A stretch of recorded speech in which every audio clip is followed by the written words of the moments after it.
Hello, everybody, and welcome. I'm Chris Brown, RFID Program Director with TSC Printronix Auto ID.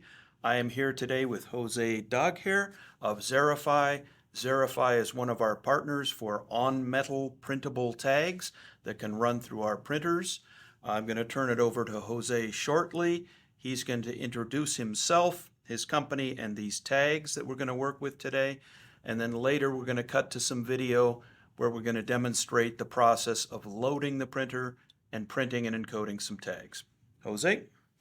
Hello everyone, I'm Jose Dagher, Head of Channel Sales, Americas at Xerafy. Thank you for joining us.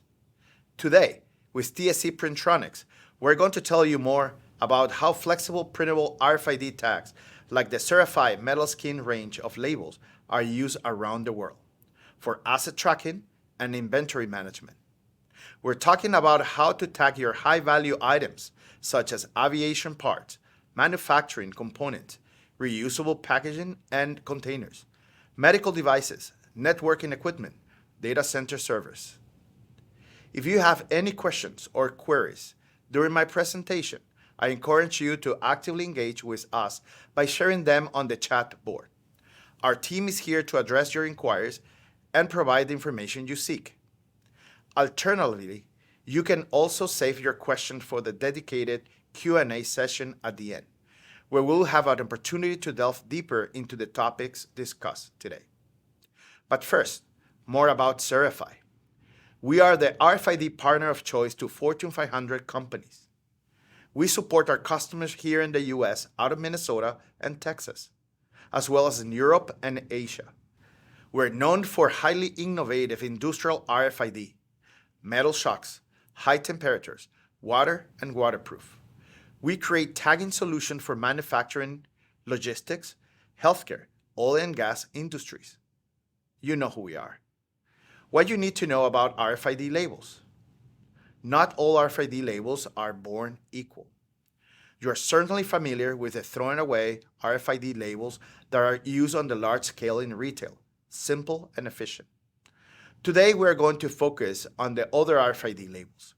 Those you want to use in the factory, the warehouse, the assembly line, the data center, the medical facility. What are you looking at? Let me highlight the 7 key features you need to look out for. First, printable. Of course, they come with a white face to be printed by a service bureau or by your team in the field using the TSC Printronix RFID printer. We'll see how you can print text, a barcode, a QR code, 1 or 2D barcodes. Second, encoding. The TSC Printronix RFID printer is doing a terrific job at turning your label into a unique ID for your assets and inventory, so that you can track and trace at item level. Third, versatile. They need to work on metal and on plastics to work with a diversity of assets without compromising reach range. 4. Flexible. The labels can bend and fit on uneven surfaces. 5th, stickers. They come with industry-grade 3M adhesive, fast to slap on when you are on the field and strong enough to stay on.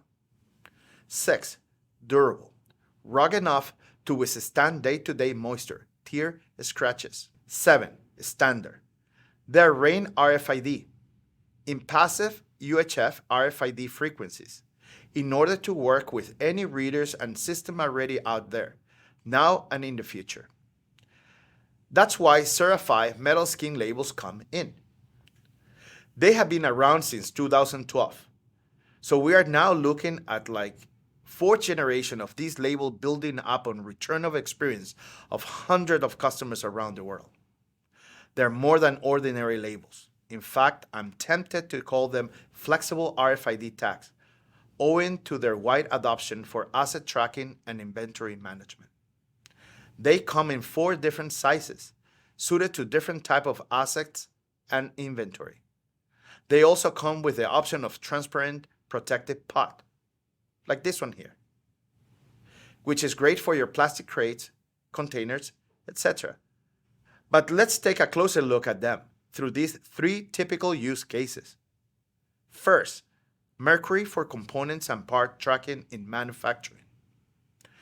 Mercury is one of our best sellers in manufacturing. It's our largest label at 4 by 1.5 inches. Just look at it.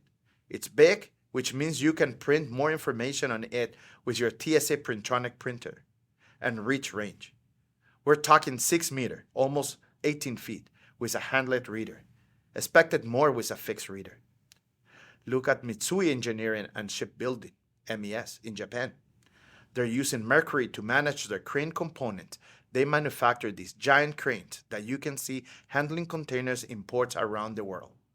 One crane alone means 55,000 components, small and large, from different suppliers. So we're talking of proper channel production challenges. Receiving components, identifying them, delivering them at the right place and time in the production process.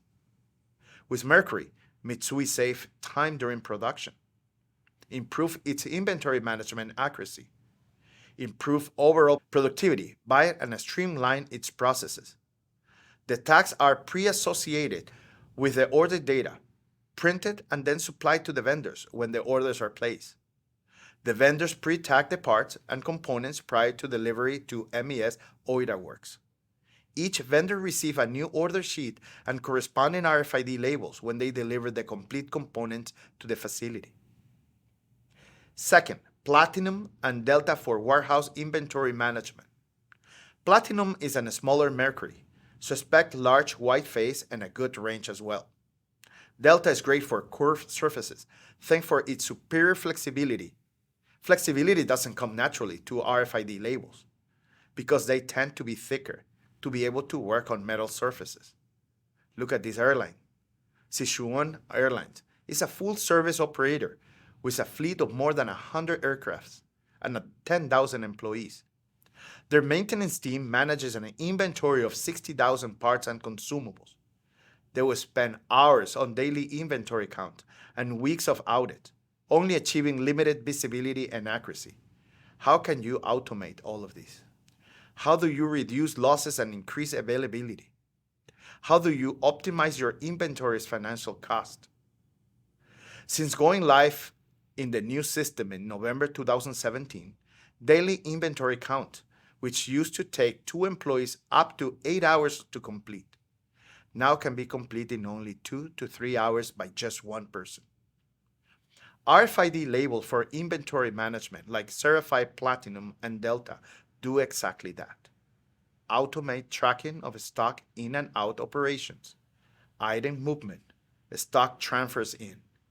We're looking at massive time savings here with those RFID labels with inventory time cut by 80%. Not to mention improved visibility and accuracy in their warehouse management software system and the ERP, Enterprise Resource Planning. Third, titanium for IT equipment. This is our smallest at 1.77 by 0.22 inches for a reason. It has been designed specifically to fit on laptops, tablets, printers, servers, networks, or AV equipment, you name it. We're talking about 1,000 of high-value items that every IT department at every company in the country has to keep track of their assets. Barcodes here can do a very decent job, of course. But look at the data centers, AV rental businesses, larger companies. They're asking for more. How do you automate identification and tracking for audit and compliance? Can you simplify equipment checkout and check-ins? How to reduce human errors and shrinkage? What if I could sweep a storage room and identify a missing item in seconds? As I mentioned earlier, these are common use cases where our metal skin labels excel. If you have any similar projects in mind, we will be delighted to assist you. Please find our contact information for further inquiries.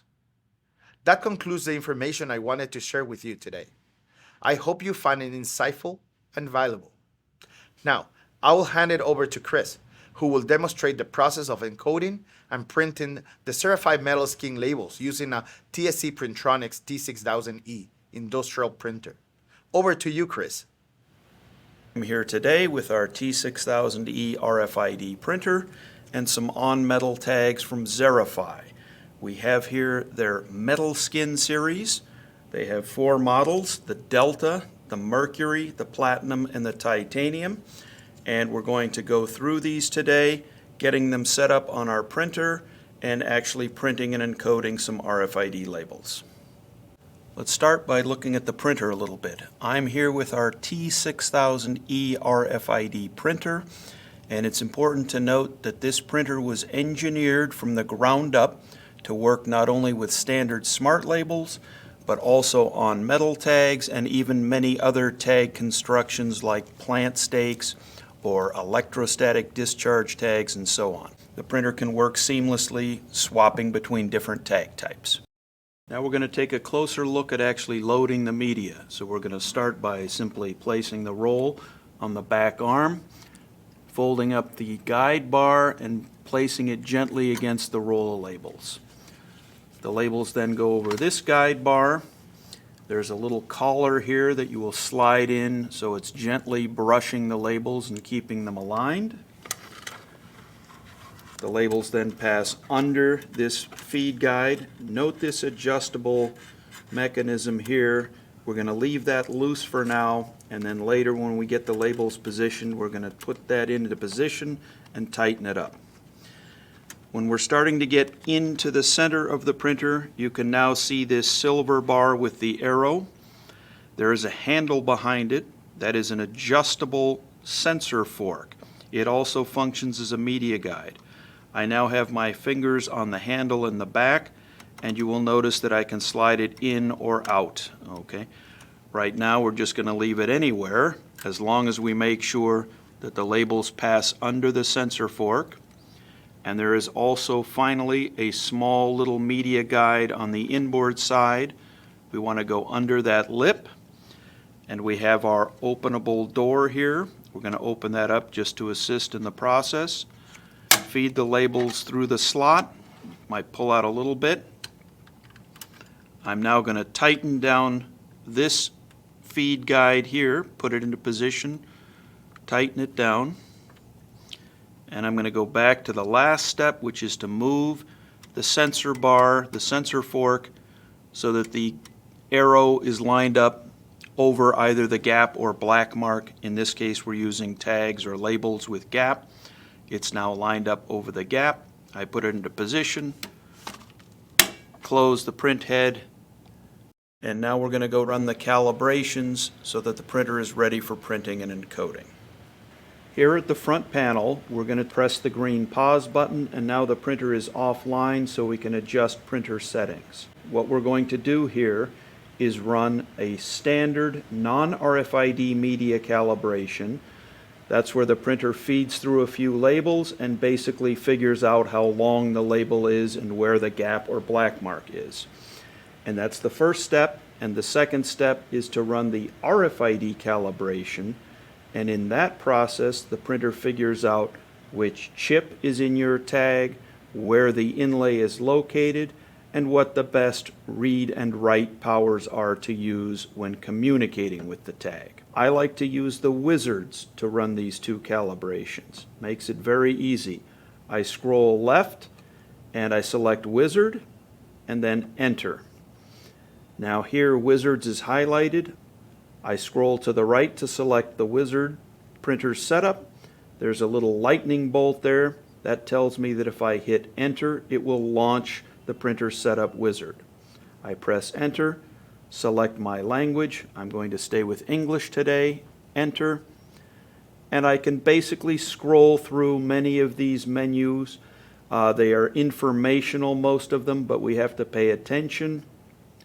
What is the date? In here, I would enter the date. I'm going to continue. Here, I would enter in the specific time. That is for the printer's built-in real-time clock, in case you're using that in your print jobs. LCD brightness, we'll keep that as it is. Media units, inches or metric, we'll stay with inches today. Am I using thermal transfer or direct thermal? In this case, with the metal skin tags, they are all thermal transfer, so we're going to stay with that setting. Batch counter, disable, we'll leave that alone.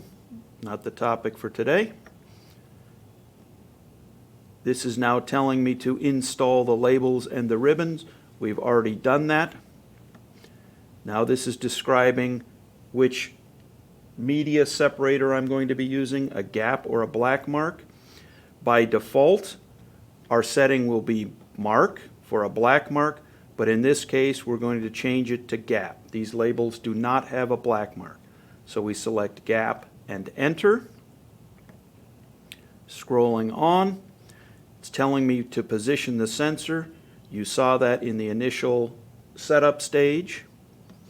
Here we're going to set the label width for the media that we're using. In this case, I happen to know that it is 2.3 inches. So I will come in and select 2.3. Continue scrolling on. Close the printhead. It's already closed.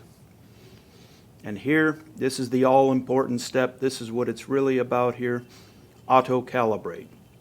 When I press enter, a few labels should feed out, and I should get a green screen showing me that the label's calibrated correctly. Again, this is standard non-RFID media calibration.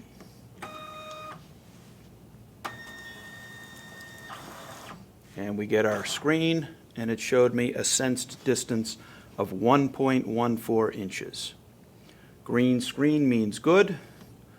Continue scrolling on. Do I want to print a test? Not today.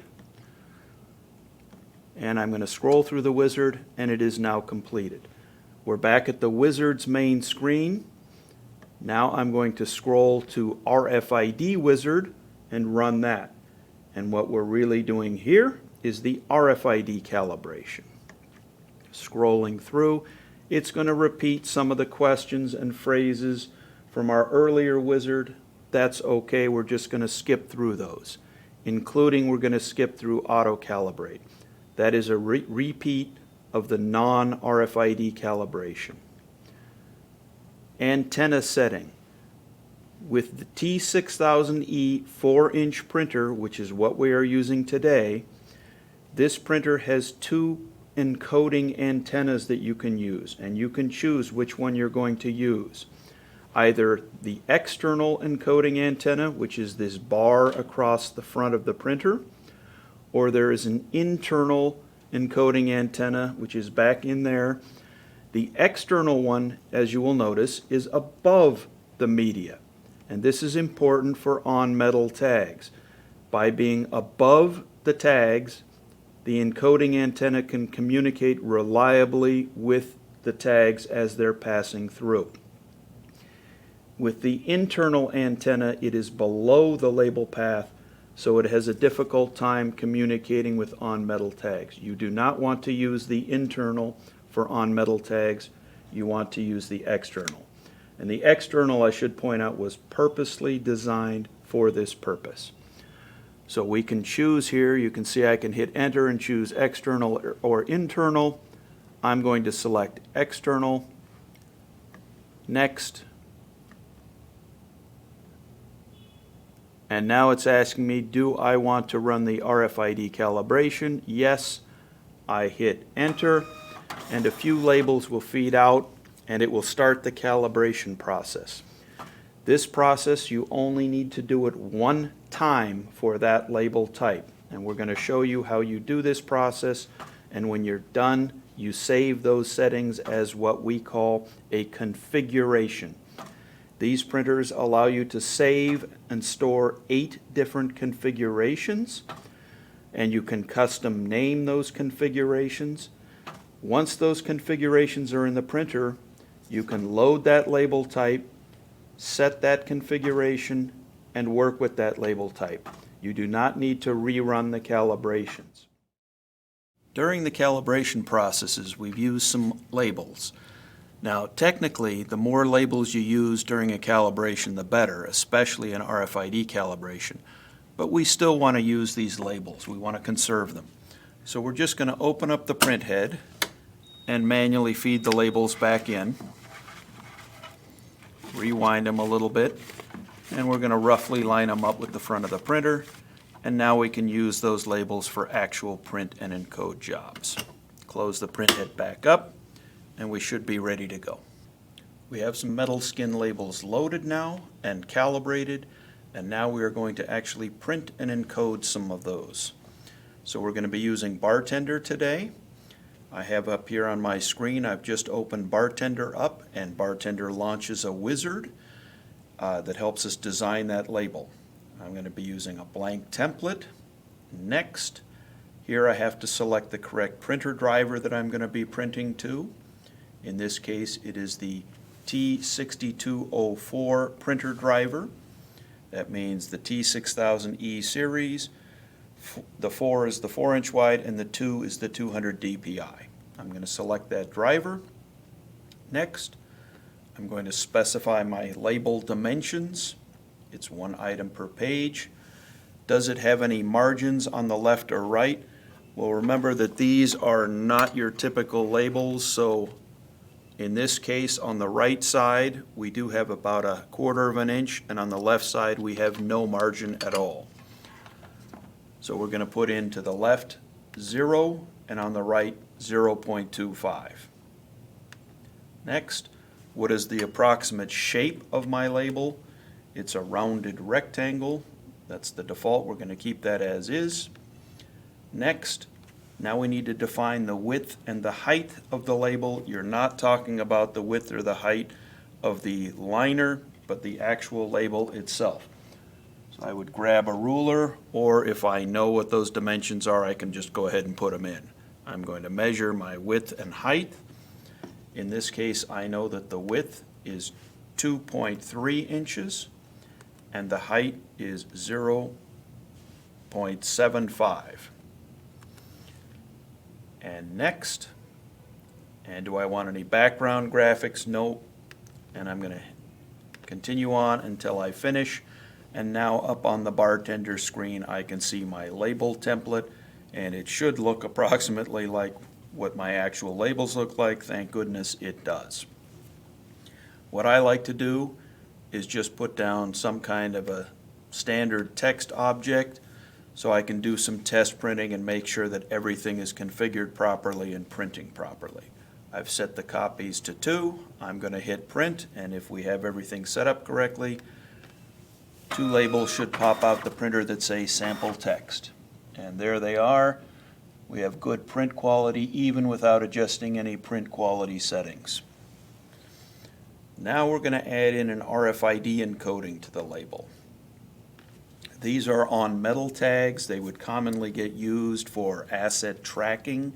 So we're going to practice our encoding today using the RAIN AFI. AFI stands for Application Family Identifier. And we're going to use TSC Printronix Auto ID's own RAIN CIN, Company Identification Number. So this may be your first introduction to the RAIN AFI and RAIN CIN. So in Bartender here, we have different objects that we can put on our label. The object that we want to use right now is an RFID encoder object. I click that, and up pop basically 2 options for RFID, RAIN RFID EPC or RAIN RFID ISO. EPC are for encoding GS1 standard tags. If you were doing RFID labels for a retailer or a retailer mandate, normally you would use the GS1 EPC encoding standards. In our case, this is a closed loop application for, let's pretend, asset tracking. We're going to use our RAIN company identification number. So we're going to do an ISO encoding today. When I select that, now over here on the left, we have an RFID encoding object. And over here on the right in the main dialog, we can put in our data. The dialog is asking me, what AFI do I want to use? This is the Application Family Identifier.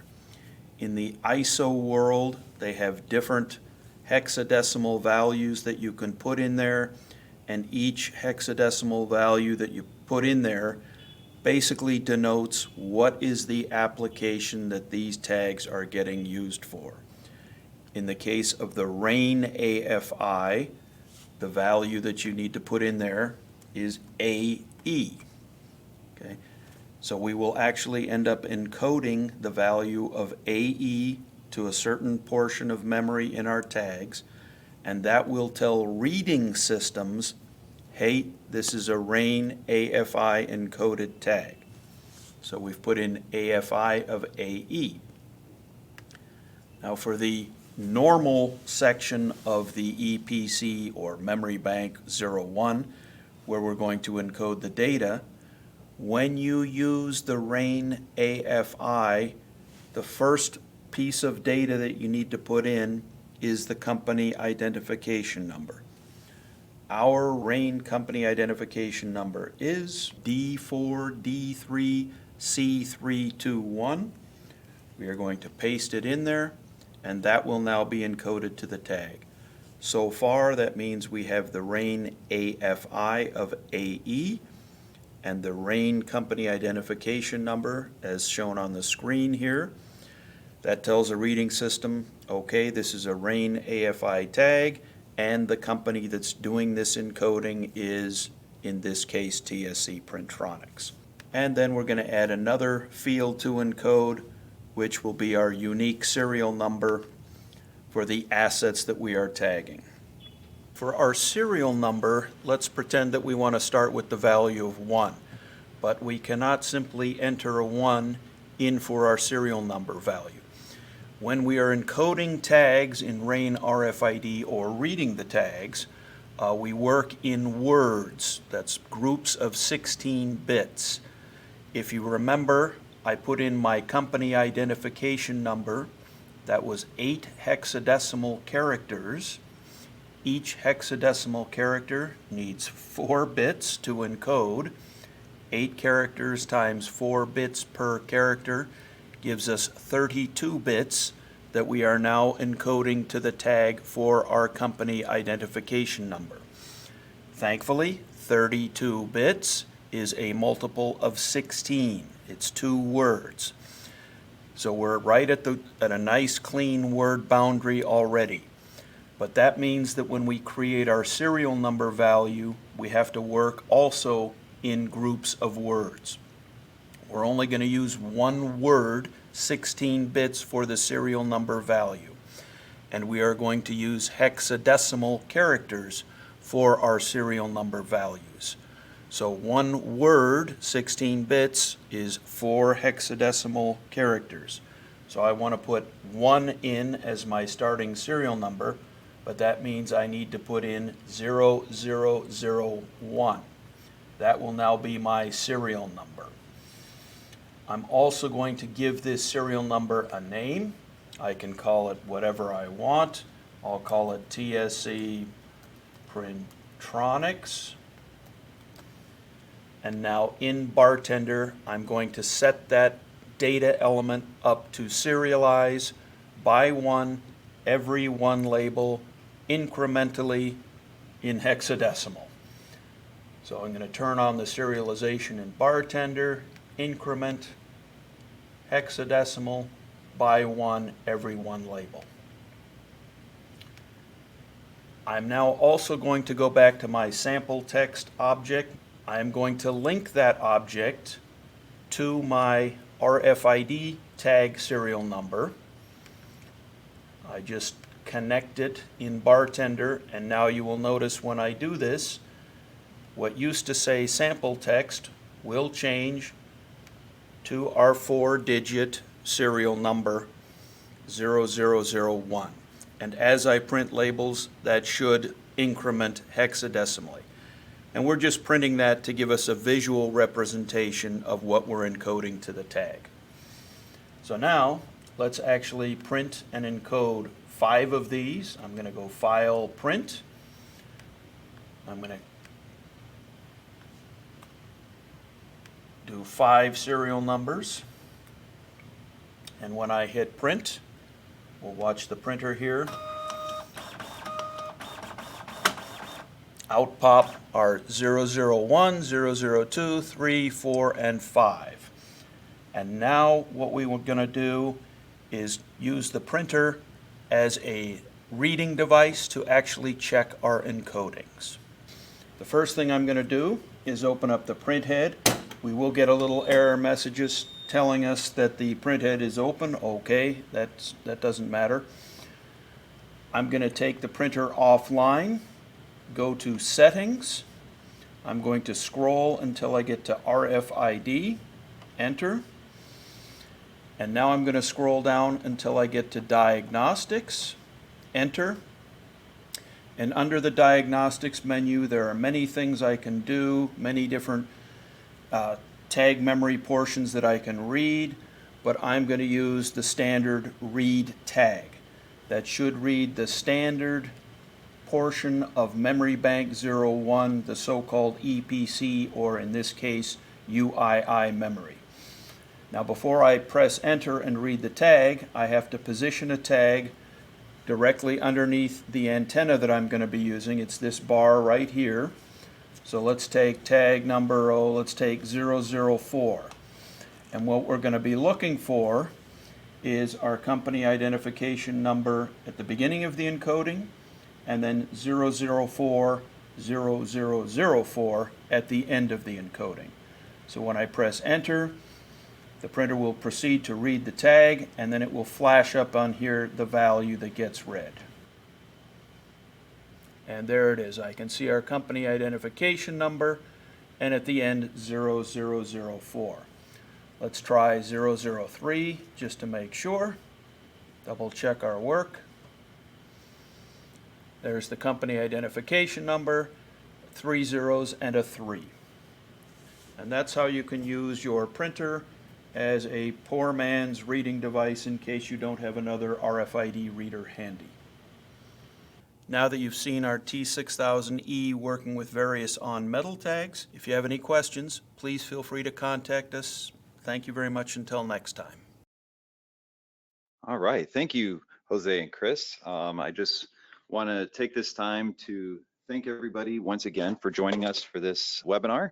We covered a lot of things in a short amount of time. My name is James Srigliano. I'm the Vice President of Marketing for TSC Printronix Auto ID.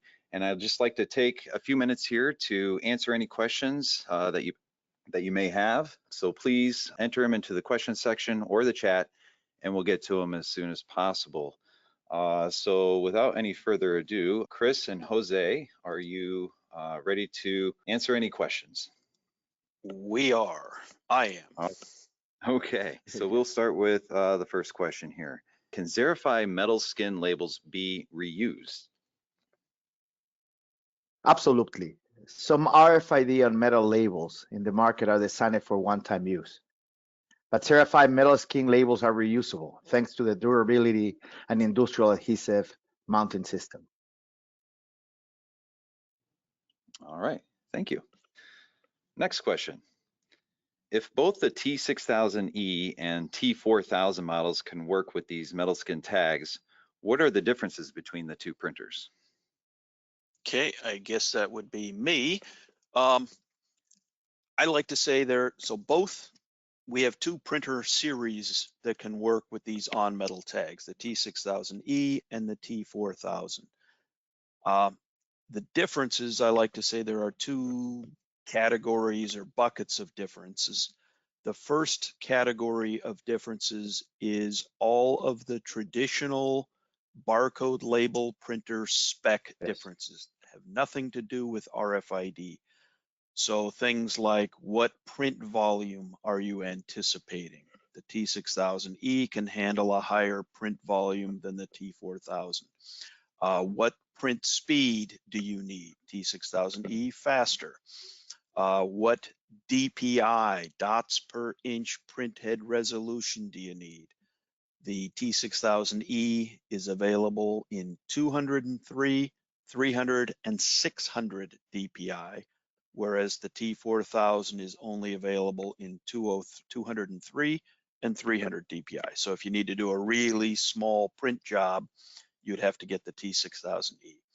So that's the first bucket of differences, nothing really to do with RFID. The second bucket of differences would be the RFID stuff, and that in connection with these metal skin tags. For an RFID printer to work with these tags, it has to have sophisticated media handling and a media feed path. Remember that these tags are relatively thick. I believe they're all 1.1 millimeter thick. So the T6000e has slightly more robust media handling and media feeding, and it is also spec'd up to 2.2 millimeter thick tags, whereas the T4000 is only spec'd up to 1.2 millimeters. So you can run these tags through our T4000 printer, but it's a little bit smoother with the T6000e. I hope I Great. answered that question. That was a great answer. Thank you. All right, next question. How much do Xerafy on metal labels cost? Well, that's from me. So generally the cost per label ranges from a few cents up to $1 for smart label tracking solutions like the Xerafy Metal Skin. So it also depends on the volume, James. Great, thank you. And where are these labels manufactured? They're manufactured in China. Okay, great. Next question. What RFID readers work with the on-metal tags? Any. Yeah, Yes, and no, go ahead, Chris. any standard RAIN RFID reader can read these tags. Handheld from companies like CSL or Denso, overhead readers from companies like Impinj, Zebra, and Honeywell, and so on. So the on-metal tag concept does not have any effect on which readers you can use. Okay, and this question is kind of related to that same topic. The next question is, can you read the data on the tag, EPC and/or TID, and print it on the label as human readable or barcode data matrix? Okay, I can take that one. Yes, you can. So our printers all speak different languages, but using any one of those languages, there are commands that you can send to the printer as part of the print and encode job. And those commands can tell the printer to read a particular memory bank or even just a portion of a memory bank, and then take that value and either encode it to a different memory location or print it in an object such as a barcode, a 2D barcode, or even a text object. Great, thank you. Yes. Next question is, since there are different types of on-metal tags from Xerafy, how do you know which one to use for each application? That's a very good question. So depending on the size of your asset, read range, and custom requirements, like how much information you would like to print on the label surface. Okay, and this one's kind of related to that as well. Can you use these tags on a curved or kind of like an irregular metal surface? Absolutely. A consequence of bending the RFID label is that it will close its RFID radio frequency loop, resulting in shortened read distance performance. The Xerafy Metal Skin labels are among the thinnest printable on-metal RFID labels available in the market. They're flexible and soft, allowing for versatile and reliable tagging options for curved or irregular metal surfaces. And Jose, in your data sheets, I believe you even have some kind of max curvature spec. So you've tested these labels with curvature, correct? Affirmative. Okay. Okay. Next question. Can these printers and metal tags be used to encode this new RAIN numbering encoding? Okay, so that's actually the encoding that we did in the video. That I guess the confusion is because I was calling it a RAIN AFI encoding. We haven't really come up with a clean name for this. Some people call it the RAIN numbering system. Some people call it a RAIN CIN encoding, which is not a good correct term, but people use it. Some people call it the RAIN Alliance ISO numbering system, and so on. What it is, it's basically an encoding schema, meaning what data do you encode, in what sequence, with which characters, and so on. But it's an encoding schema that is optimized for closed loop applications, meaning just you or some known trading partners are going to be reading the tags. If I wanted to track my tools, for example, within my factory, the RAIN Alliance ISO numbering system, this RAIN numbering system, would be a very good encoding schema to use. It's cheap, it's easy to understand, and it's a standards-based encoding, so you do not get tag clutter. Tag clutter is a whole nother presentation, but yes, these tags and these printers can be used to do RAIN numbering system encodings. Great, thank you, Chris. All right, this looks like it might be the last question. So if anybody has questions, please feel free to throw them in there. The last one here, what speed can I get with these printers and tags? I'm guessing that's print and encoding speeds. I'm thinking they're asking, Chris. Yes, okay. So regardless of the tags being these fancy on metal tags, our default speed with RFID is 6 inches per second, which is industry leading by a wide margin.